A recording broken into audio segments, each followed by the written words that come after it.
लग्न झालं, मी मुंबईला गेले.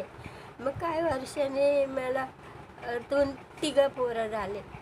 एक 5 वर्षाचा होता, एक 7 वर्षाचा, एक 1.5-2 वर्षाचा होता ना. असे मे महिन्याच्या सुट्टीत मला पत्र आलं की पोरं बाळं घेऊन ये मे महिन्यात सुट्टीत. मला तुझी पोरं बघायचे. माझ्या आका बहिणीने बोलले.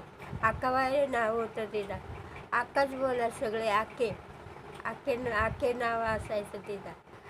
आता मग मी गेले आणि मग माझ्या पोरांना एवढा जीव लावायची, कडेवर घ्यायची, छोट्याला गावात न्यायची.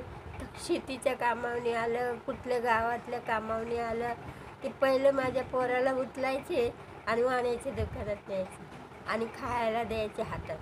एवढे मोठं मोठं कुरमुऱ्याचं लाडू असायचं गावाला, राजगिऱ्याचं लाडू.